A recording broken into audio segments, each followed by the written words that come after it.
बहुत सारे स्टूडेंट्स का क्वेरी था एसबीआई क्लर्क की स्ट्रैटेजी को लेकर। तो दोस्तों आज के सेशन में हम लोग बात करने वाले हैं complete strategy SBI clerk examination के लिए। साथ में हम लोग देखने वाले हैं एग्जामिनेशन का पैटर्न क्या रहेगा, क्या बदलाव है या बदलाव नहीं हुए, इसके ऊपर हम लोग बात करेंगे। और साथ में कंप्लीट सिलेबस की बात करेंगे। एग्जामिनेशन को क्लियर करने के लिए आपको कौन कौन से सब्जेक्ट में कौन कौन से टॉपिक पढ़ने होंगे, आज के सेशन में हम लोग कंप्लीट बात करने वाले हैं। अगर आप बिगिनर हैं और ये सोचते हैं सर आज से तैयारी स्टार्ट करेंगे तो क्या इस एग्जामिनेशन को क्रैक किया जा सकता है, तो आपको सारी चीजें इस वीडियो में मैं एक्सप्लेन कर दूंगा। आपको समझ में आ जाएगा कि तैयारी आज से शुरू करनी है या और वेट करना है। ठीक है, तो आते हैं, सबसे पहले हम लोग देख लेते हैं बेटा एग्जामिनेशन का पैटर्न क्या रहता है। देखिए एग्जामिनेशन की बात की जाए तो एसबीआई क्लर्क का जो पैटर्न है बहुत सिंपल और सॉर्टेड है। आप लोगों को प्रीलिम्स में 3 सब्जेक्ट देखने को मिलने वाले हैं। प्रीलिम्स की अगर बात की जाए तो इंग्लिश लैंग्वेज के आपके पास 30 नंबर ऑफ क्वेश्चंस रहेंगे, 30 मार्क्स और 20 मिनट का टाइम आपको मिलेगा। इस 20 मिनट में आप लोगों को 30 सवालों को बनाना है। इसके बाद नेक्स्ट बात की जाए न्यूमेरिकल एबिलिटी की, 35 number of question, 35 marks, 20 minute का आपको टाइम मिलने वाला है। एंड रीजनिंग एबिलिटी में 35 क्वेश्चन, 35 मार्क्स, 20 मिनट का टाइम मिलेगा। इस तरीके से आपको टोटल 60 मिनट में 100 मार्क्स का पेपर देखने को मिलने वाला है। फेज 1 बोलेंगे या हम इसको बोलेंगे प्रीलिम्स। अब यहां पर नेगेटिव मार्किंग भी रहेगी, 1/4 आपका नेगेटिव मार्किंग रहेगा। बट साथ में एक जो चीज इस एग्जाम को थोड़ा सा डिफरेंट बनाती है वो है सब्जेक्ट वाइज कट ऑफ। यहां पर अगर हम लोग देखते हैं, देखिए each test will have a separate timing as mention above and 1/4 negative marking रहेगा। No minimum qualifying marks are prescribed for individual test और फॉर एग्रीगेट स्कोर। मतलब क्लियर बोला है कि आपके ना पर्टिकुलर सब्जेक्ट का कोई सेक्शनल कट ऑफ नहीं रहेगा, यहां पर ओवरऑल कट ऑफ बनेगा। मतलब बहुत से स्टूडेंट ऐसे होते हैं जिनका इंग्लिश थोड़ा कमजोर होता है या रीजनिंग थोड़ा कमजोर, रीजनिंग तो नहीं होना चाहिए, ठीक है, रीजनिंग को आप अच्छे से पढ़ोगे रीजनिंग तो हो जाएगा, या क्वांट थोड़ा कमजोर होता है तो वो स्टूडेंट सोचते हैं कि हमको तैयारी करनी चाहिए नहीं करनी चाहिए। तो देखो इस एग्जामिनेशन में आपके अगर बाकी 2 सब्जेक्ट स्ट्रांग है और उसमें आप अच्छा स्कोर कर देंगे तो आप ओवरऑल कट ऑफ को क्लियर कर सकते हो और इस एग्जामिनेशन को क्लियर कर सकते हैं। तो ये एक बेनिफिट मिल जाता है एसबीआई क्लर्क एग्जामिनेशन में कि आपको subject wise sectional cut off clear नहीं करना होता है, आपका ओवरऑल कट ऑफ बनता है। मतलब एक सब्जेक्ट थोड़ा वीक होगा, बाकी 2 सब्जेक्ट आपके स्ट्रांग होंगे तो भी आपका काम हो जाएगा। अब देखिए प्रीलिम्स एग्जामिनेशन में जितनी नंबर ऑफ वैकेंसी रहेगी उसके 10 टाइम्स बच्चे सिलेक्ट होंगे, प्रीलिम्स में क्वालिफाई करेंगे। प्रीलिम्स केवल क्वालिफाई नेचर का है, इसके मार्क्स आपके फाइनल मेरिट में नहीं आते हैं। इसके बाद नेक्स्ट अगर हम लोग बात करते हैं तो अगला फेज 2 होगा जो मेंस एग्जामिनेशन होगा। और मेंस एग्जामिनेशन में आप लोगों को जो एडिशनल सब्जेक्ट देखने को मिलेगा that is general and financial awareness. मतलब आपने प्री में जो सब्जेक्ट देखे हैं रीजनिंग, इंग्लिश, क्वांट, वो तो रहेगा ही रहेगा, साथ में ये एडिशनल सब्जेक्ट आपको देखने को मिलेगा। और एक और बात यहां पर है ना, रीजनिंग एबिलिटी और कंप्यूटर एप्टीट्यूड को देखकर बच्चे सोचते सर कंप्यूटर पर सवाल होंगे क्या, तो यार कंप्यूटर पर कोई अलग क्वेश्चन नहीं होते, सारे क्वेश्चन जो होते हैं रीजनिंग एबिलिटी पे होते हैं। हाँ, इसमें ना इनपुट आउटपुट के सवाल आ जाते हैं जो कंप्यूटर रिलेटेड थोड़े से होते हैं, तो इसलिए मैं भी हो सकता है कंप्यूटर एप्टीट्यूड लिखा है, बाकी कंप्यूटर से रिलेटेड डायरेक्ट क्वेश्चन नहीं होते हैं। तो ये चारों सब्जेक्ट को आप लोगों को अच्छे से पढ़ना होता है, जिसमें 3 सब्जेक्ट आप प्री में ऑलरेडी पढ़ चुके हैं। और प्री और मेंस में केवल डिफरेंस होता है लेवल का, सिलेबस का कोई भी डिफरेंस नहीं है। सो अगर हम लोग इन 3 सब्जेक्ट के ऊपर अच्छे से कमांड कर लेते हैं तो ये एग्जामिनेशन को क्लियर करना इतना ज्यादा डिफिकल्ट भी नहीं है। मतलब मैंने आपको कहा ना स्टार्टिंग में कि आज से अगर आप तैयारी शुरू करना चाहते हो तो एग्जामिनेशन तक अगर आप अपने फुल डेडिकेशन के साथ तैयारी करते हो तो सिलेक्शन के चांसेस बहुत हाई रहते हैं। अब यहां पर हम लोग बात करेंगे सर सिलेबस के बारे में। सिलेबस के साथ में स्कोर कैसे लाया जा सकता है ज्यादा, हर एक सब्जेक्ट के वाइज हम लोग बात करने वाले हैं कि कैसे आप लोग स्कोर ज्यादा अचीव कर सकते हो हर एक सब्जेक्ट में। चलिए तो अब हम लोग देख लेते हैं सर पैटर्न के बारे में। इसके बाद जो थर्ड स्टेज रहता है बेटा वो एलपीटी होता है, इसके बारे में भी थोड़ा जान लेते हैं हम लोग। लोकल लैंग्वेज प्रोफिशिएंसी टेस्ट, इस टेस्ट में आप लोगों का जो टेस्ट पैटर्न होता है एक नॉन वर्बल टेस्ट होगा, एक वर्बल टेस्ट होगा। नॉन वर्बल टेस्ट जो होता है उसमें नंबर ऑफ क्वेश्चन दे देंगे और मार्क्स आपको दे देंगे, ठीक है। अब ये जो टेस्ट होता है ये केवल उन बच्चों के लिए होता है जिनके पास प्रूफ नहीं होता है कि उन्होंने 10th और 12th में अपना local language as a subject पढ़ा है। यहां पर क्लियर मेंशन किया गया है, those who qualify for selection and produce 10th और 12th standard marksheet certificate evidence having study the specified opted language will not be subjected to any language test. कहने का मतलब सिंपल है, अगर आपके पास लोकल लैंग्वेज, आप जिस स्टेट से अप्लाई कर रहे हैं उस स्टेट की लोकल लैंग्वेज को अगर आपने 10th या 12th में पढ़ा है तो आपको कोई भी एलपीटी टेस्ट देने की नीड नहीं होती है। ये टेस्ट केवल उन बच्चों के लिए होता है, फॉर एग्जांपल जैसे कुछ बच्चे गुजरात के वो चाहते हैं महाराष्ट्र से अप्लाई करना, तो महाराष्ट्र से अप्लाई तो कर सकते हैं बट उनके लिए फिर उनको एलपीटी टेस्ट देना पड़ेगा। क्लियर है? बट अगर आप गुजरात से और आपने मराठी ऐसे सब्जेक्ट 10th 12th में पढ़ा है तो फिर आपको एलपीटी टेस्ट नहीं देना होगा। क्लियर है? और एक और इंपॉर्टेंट बात, अगर आप एलपीटी टेस्ट देते हो और इसमें डिस्क्वालीफाई होते हो तो आप बाहर हो जाएंगे, आप सिलेक्शन से बाहर हो जाएंगे। ठीक है, तो हम लोगों का कंप्लीट यहां पर हो चुका है कि एग्जामिनेशन पैटर्न क्या रहेगा और कोई इंटरव्यू नहीं है। फाइनल मेरिट आपकी जो बनती है वो बनती है आपके मेंस के स्कोर कार्ड पर।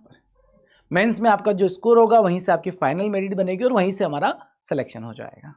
ठीक है, अब यहां पर दोस्तों हम लोग बात कर लेते हैं, पहले हम लोग सिलेबस समझ लेते हैं थोड़ा। सिलेबस के साथ साथ मैं आप लोगों को रिसोर्स भी बता दूंगा, कौन कौन से रिसोर्स आप लोगों को फॉलो करने हैं। ठीक है, तो सबसे पहले हम लोग बात करते हैं क्वांटिटी और एप्टीट्यूड के बारे में। तो देखो स्पीड मैथ्स होता है, 3 पार्ट्स में हम लोग इसको डिवाइड करते हैं, एक होता है आपका स्पीड मैथ्स, एक होता है अर्थमेटिक और एक होता है डीआई। अब अगर हम लोग बात करें स्पीड मैथ्स की तो प्री एग्जामिनेशन में स्पीड मैथ्स का जो वेटेज होता है वो आपका हो जाता है 15 to 17 मार्क्स, 15 से 17 नंबर का आउट ऑफ 35, मतलब आधा पेपर आपका स्पीड मैथ्स के ऊपर ही रहता है। और ये जो स्पीड मैथ्स वाला पार्ट होता है ना, ये बहुत आसान होता है। अगर आप लोगों ने 15 दिन भी ठीक से मेहनत कर कर इन चीजों को पढ़ लिया तो आप स्कोर ला सकते हैं यहाँ पर।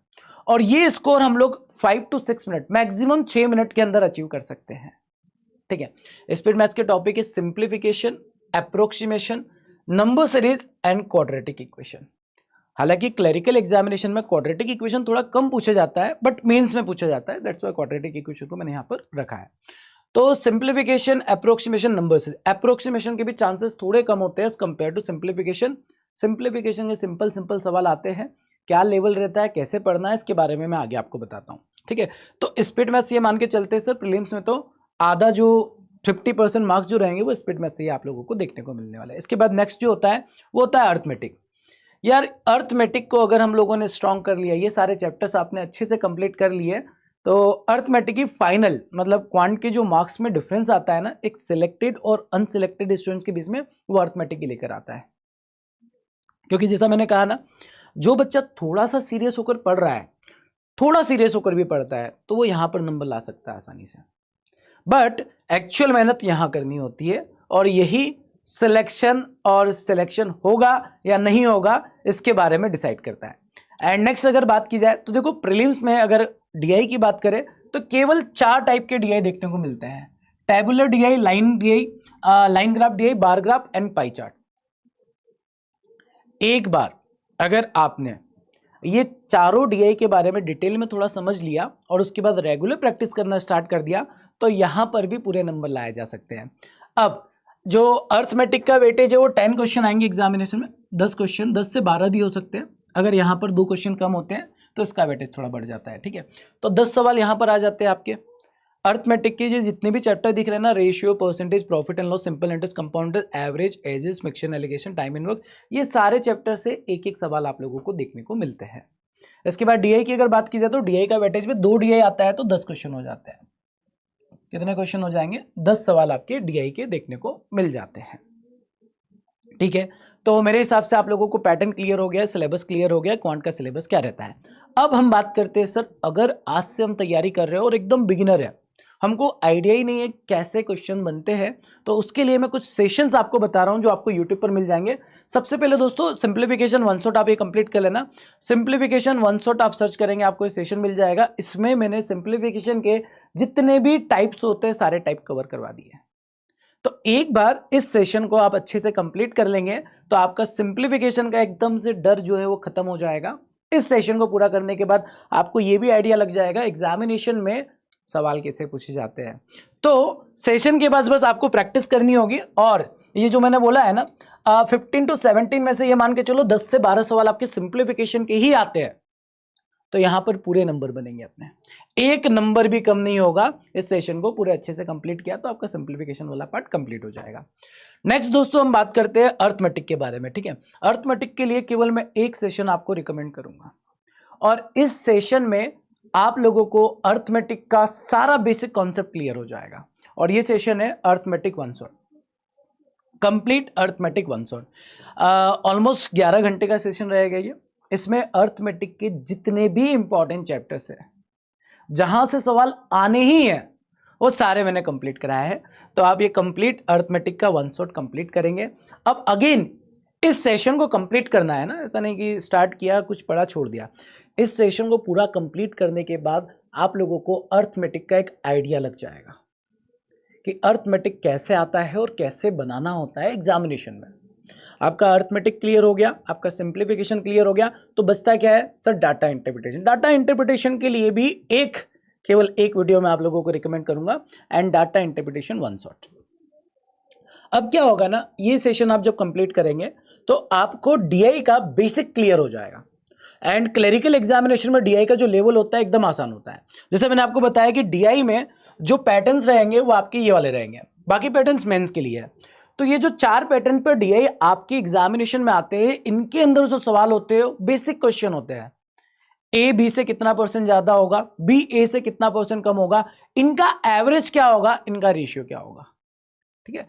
सेम टाइप के सवाल हमेशा बनते हैं एग्जामिनेशन में। तो आप जब ये सेशन को कंप्लीट करेंगे तो आपका परसेंटेज कैसे कैलकुलेट करना है, रेशियो कैसे कैलकुलेट करना है, एवरेज कैसे निकालना है, सारी चीजें क्लियर हो जाएगी। उसके बाद आपको करना है रेगुलर प्रैक्टिस। डेली बेसिस पर अगर आप प्रैक्टिस करना स्टार्ट कर दोगे, तो अगर मैं केवल क्वांट सब्जेक्ट की बात करता हूं तो क्वांट में आप 35 में से 30 प्लस स्कोर आसानी से ला सकते हैं। आपका मैथ्स बैकग्राउंड है या नहीं है ये मैटर बिल्कुल नहीं करता है। मैटर ये करता है कि आप मेहनत कितने अच्छे से कर रहे हो। और देखो यार, जरिया मैंने बता दिया है, रास्ता मैंने बता दिया है, अब चलना आपको है। अब इसके बाद एक और चीज मैंने बोली है सर, प्रैक्टिस। अब वो भी बता दो सर कहाँ से करना है, उसके बारे में मैं लास्ट में बताऊंगा, एकदम एंड में आपको बता दूंगा आप कहाँ से रेगुलर प्रैक्टिस कर सकते हैं, ठीक है। अब आगे नेक्स्ट सब्जेक्ट की बात कर लेते हैं दोस्तों। अगला नेक्स्ट सब्जेक्ट है आपका रीजनिंग। रीजनिंग की अगर बात की जाए तो सबसे ज्यादा रीजनिंग में वेटेज होता है पजल्स का। आपको पजल में बाकी तो आपका हो जाता है मिसलेनियस टॉपिक, पजल में कमांड करनी है। पजल में अगर आपने कमांड कर ली तो 15 से 20 नंबर, मतलब जैसे हमारा मैथ्स में कौन सा है स्कोरिंग टॉपिक, स्पीड मैथ्स, वैसे ही रीजनिंग का स्कोरिंग टॉपिक हो जाता है पजल्स। 15 to 20 मार्क्स की तो आपको पजल देखने को मिलने वाली है, और जो बचा वाला पार्ट होता है वो आपका मिसलेनियस होता है। लाइक सिलॉक्स के क्वेश्चन आ जाते हैं, इनइक्वालिटी आ जाता है, ब्लड रिलेशन आ जाता है, ठीक है। और अगर हम लोग रीजनिंग की बात करें ना, रीजनिंग का सिलेबस बहुत लिमिटेड है। जैसा क्वांट में आप लोगों ने देखा सिलेबस बहुत ज्यादा है, अर्थमेटिक में बहुत सारे चैप्टर्स है, डीआई में भी अगर डिवाइड करें तो ज्यादा हो जाता है, और स्पीड मैथ भी हो जाता है। बाकी अगर हम लोग बात करें रीजनिंग की, तो रीजनिंग में आपने पजल्स पर कमांड करनी है, और बाकी मिसलेनियस टॉपिक्स को एक बार अच्छे से डिटेल में पढ़ा और प्रैक्टिस रेगुलर करना स्टार्ट कर दिया तो रीजनिंग इतना चैलेंजिंग नहीं होता है। मतलब रीजनिंग में भी आप आसानी से 30 प्लस स्कोर कर सकते हैं, ठीक है। अब बात करते हैं नेक्स्ट सब्जेक्ट की। अगला जो सब्जेक्ट है आपका वो है इंग्लिश, ठीक है। इंग्लिश में noun, pronoun, filler, adjective, verb, adverb, preposition, ये सारा कुछ सिलेबस में रहता है। बट अगर हम लोग इंग्लिश को डिवाइड करें, ठीक है, तो एक पार्ट हो जाता है आपका रीडिंग और एक होता है आपका वोकेबलरी। अगर आपकी रीडिंग स्ट्रांग है ना तो ये सारी चीजें हो जाती है। रीडिंग आपको स्ट्रांग करनी पड़ेगी सबसे पहले, और रीडिंग स्ट्रांग करने के लिए या तो आप देखो डेली न्यूज़पेपर पढ़ना स्टार्ट करो या एडिटोरियल सेशन अटेंड करना स्टार्ट करो। अगर ये काम रेगुलर बेसिस पे स्टार्ट कर देते तो इंग्लिश का जो डर है ना वो डर खत्म हो जाता है। बहुत से स्टूडेंट ऐसे होंगे जो हिंदी मीडियम से होंगे, जो इंग्लिश से थोड़ा डरते होंगे, तो वो डर को अगर खत्म करना है तो रेगुलर बेसिस पर न्यूज़पेपर रीड करना स्टार्ट कर दो, एडिटोरियल सेशन एक अटेंड करना स्टार्ट कर दो, तो भी आपका काम हो जाएगा। बाकी वोकेबलरी आप लोग रीडिंग करेंगे तो ऑटोमेटिक वो भी बनी जाएगी, ठीक है। ये 2 काम आपको करना है। ये दोनों काम करने के साथ साथ आप लोगों को जो रूल्स होते हैं ना इंग्लिश के, वो सारे रूल्स कवर कर लेने हैं, क्योंकि क्लरिकल एग्जामिनेशन के पेपर में जो भी क्वेश्चंस होते हैं इंग्लिश के रूल पर बेस्ड क्वेश्चन होते हैं, बहुत ईजी होते हैं, सब्जेक्ट वर्ब एग्रीमेंट पे सिंपल सिंपल सवाल आते हैं, सिंगुलर सब्जेक्ट है, सिंगुलर वर्ब लगानी है, प्रोनाउन पे सिंपल क्वेश्चन आता है, नाउन पे सिंपल क्वेश्चन आता है, आर्टिकल पर सवाल आ जाता है, प्रीपोजिशन पर सवाल आ जाता है, टेंस पर सवाल आता है, वॉइस पर सवाल आते हैं, तो इजी क्वेश्चन होते हैं, बहुत ज़्यादा डिफिकल्ट नहीं होते। आपने जो 10th लेवल तक पढ़ा है ना इंग्लिश में, वैसे ही सवाल होते हैं। तो ये डर अपने अंदर से निकालना होगा हम लोगों को कि हमसे इंग्लिश नहीं बनती है, बनती है, बस बनाने वाला होना चाहिए। बात समझ में आ गया? तो ये हमारा कंप्लीट इंग्लिश का सिलेबस रहेगा। तो ये 3 सब्जेक्ट जो मैंने बताया है, तीनों ही सब्जेक्ट आपके प्री और मेंस दोनों ही एग्जामिनेशन में पूछे जाएंगे। अब बात करते हैं next, general and financial awareness के बारे में। तो जीए के लिए आप लोगों को क्या करना होगा? जीए के लिए अगेन देखिए, लास्ट 6 मंथ के करंट अफेयर के सवाल बहुत ज्यादा आते हैं, और अभी आप 3-4 साल का पेपर देखेंगे ना, तो करंट अफेयर का वेटेज बढ़ चुका है। एंड साथ में आपको स्टैटिक जीके भी कंप्लीट करना होगा। स्टैटिक जीके से भी क्लरिकल एग्जामिनेशन में अभी भी सवाल पूछे जा रहे हैं। इसके अलावा सर करंट अफेयर में किस किस टॉपिक से सवाल पूछे जाते हैं? तो एब्रीवेशन पर सवाल आते हैं, बैंकिंग टर्म्स के ऊपर भी सवाल आते हैं, current affair related national and international news पर सवाल आ जाते हैं, जो भी लेटेस्ट न्यूज़ चल रही है उस पर आप लोगों के सवाल बन जाते हैं।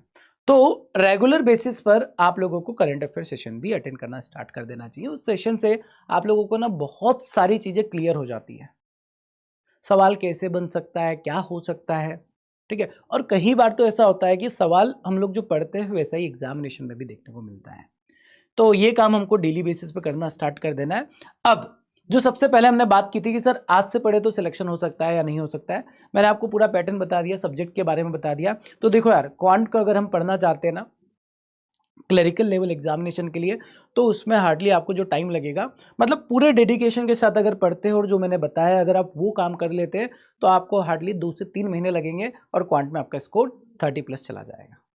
अब ये डिपेंड करता है, अगेन डिपेंड करता है कि आप कितने डेडिकेशन के साथ, कितनी कंसिस्टेंसी के साथ मेहनत करते हैं, क्योंकि यार कंपटीशन तो है, बच्चे बहुत ज़्यादा मेहनत कर रहे हैं। अब अगर उनको पीछे छोड़ना है तो हमारी मेहनत उनसे ज़्यादा होनी चाहिए। समझ में आया? तो यस, आज से अगर आप तैयारी करते हो, पूरे डेडिकेशन के साथ तैयारी करते हो, तो रीजनिंग में तो कम टाइम में आपका सिलेबस भी कंप्लीट हो जाता है और स्कोर बनने लगता है। सबसे ज़्यादा जो टाइम लगता है वो क्वांट में ही लगता है। क्वांट का सिलेबस भी ज़्यादा है, मेहनत भी ज़्यादा है। ये क्वांट में आपको कॉन्सेप्ट के ऊपर ध्यान देना है, कैलकुलेशन के ऊपर ध्यान देना है, अप्रोच के ऊपर ध्यान देना है। एक सवाल को बनाने के मल्टीपल अप्रोच होते हैं। और एक ये मिथ है कि सर कैलकुलेशन पे कमांड हो गया तो हमारा क्वांट में स्पीड बढ़ जाएगा, ऐसा बिल्कुल भी नहीं है। अगर आप क्वांट में स्पीड बढ़ाना चाहते हो ना, जैसे चलो ठीक है, मान लिया प्रीलिम्स एग्जामिनेशन में आपने सिंप्लीफिकेशन नंबर सीरीज बनाकर कैलकुलेशन पे स्पीड कमांड करके बना लिया है ना, आधा पेपर तो आप बना लिया, बट अर्थमेटिक का क्या? अर्थमेटिक में कैलकुलेशन इतना ज्यादा नहीं होता है, अर्थमेटिक में मैटर करता है आपकी अप्रोच, सवाल को आप किस अप्रोच के साथ किस तरीके से बना रहे हैं। तो आपको अर्थमेटिक पर कमांड करना ही पड़ेगा। और मेंस की अगर बात की जाए तो मेंस में विदाउट अर्थमेटिक सिलेक्शन हो ही नहीं सकता, ठीक है। तो सबसे पहले हम लोग क्या करेंगे, सिलेबस पूरा अच्छे से कंप्लीट करेंगे। सिलेबस कंप्लीट हो जाता है, एक आइडिया मिल जाता है कि क्या क्या कॉन्सेप्ट होते हैं, क्या अप्रोच होते हैं, उसके बाद आपको रेगुलर क्लासेस करना स्टार्ट करनी है। अच्छा, रेगुलर क्लासेस की मैं जो बात कर रहा हूँ वो कह रहा हूँ मॉक टेस्ट के बारे में। रेगुलर मॉक टेस्ट आप खुद से भी लगाएंगे और साथ में अगर मेरे साथ लगाना चाहते हैं कि सर क्वांट का मॉक टेस्ट आपके साथ लगाते हैं ताकि हम लोगों को अप्रोच क्लियर हो जाए। एंड सबसे इंपॉर्टेंट मैंने यही बोला है ना, अप्रोच, मतलब मैथ्स पढ़ना डिफिकल्ट नहीं है, क्वांट में कोई चैलेंज नहीं है। अगर केवल कॉन्सेप्ट पढ़ना है ना, तो कॉन्सेप्ट आप आसानी से 1 से 2 महीने में कवर कर लेंगे।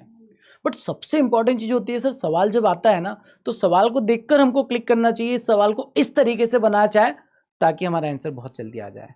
तो ये अप्रोच अगर आप सीखना चाहते हैं तो इसके लिए आपको रेगुलर मॉक टेस्ट देना भी है, मतलब सेल्फ मॉक टेस्ट लगाना है, और एक आप अपने टीचर के साथ मॉक टेस्ट लगाएंगे। यहां से आपकी अप्रोच क्लियर होगी कि एग्जाम में आपको कौन से सवाल को किस तरीके से बनाना है, ठीक है। तो चलिए, ये सारी चीजें हो गई है। तो आप लोग डेली 8 PM पर इसी चैनल पर 8 बजे डेली 8 PM पर, ठीक है, एक कंप्लीट मॉक टेस्ट हम लोग डिस्कस करते हैं।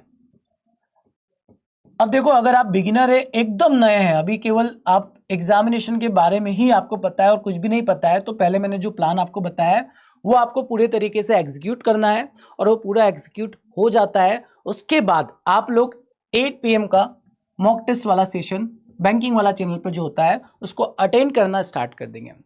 आप केवल 7 दिन तक सेशन करेंगे, मतलब इतना पैशंस है आपके अंदर कि 7 दिन तक कंटिन्यूस सेशन को अटेंड कर लिया, तो उसके बाद तो आपको आदत लग जाएगी।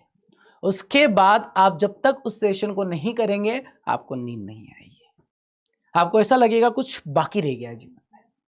ठीक है, तो स्टार्टिंग में मेहनत लगती है। जैसे हम जिम भी जाते हैं ना, जिम में पहले दिन जाकर एकदम पूरी एक्सरसाइज कर लेते हो, दूसरे दिन नहीं जा पाते हैं, होता है ना ऐसा। तो सेम इधर भी होता है। आप केवल एक दिन आएंगे और पूरा देख लेंगे, उसके बाद फिर सोचेंगे नहीं यार अब करना नहीं करना, 50-50 सोच के हम निकल जाएंगे। ठीक है, तो उसके बाद यार ये सब्जेक्ट में हम लोग कमांड नहीं कर पाएंगे। सिंपल सी बात है, इसके लिए आपको कंसिस्टेंट बनना पड़ेगा, और कंसिस्टेंसी आती है बस कुछ दिनों की बात होती है। अगर आप 7 दिन तक कंसिस्टेंट रेगुलर क्लास करते हो ना, जैसा मैंने कहा 8वें दिन से आप खुद आएंगे। ठीक है, आपको अपना इंप्रूवमेंट दिखेगा। सबसे इंपॉर्टेंट चीज़ क्या होती है कि हम जब तैयारी करते हैं ना, तब हमको पता होना चाहिए हम कितने पानी में हैं, और उसके बाद जब सेशन अटेंड कर रहे हैं तो हमको ये पता होना चाहिए कितना इंप्रूवमेंट हो रहा है।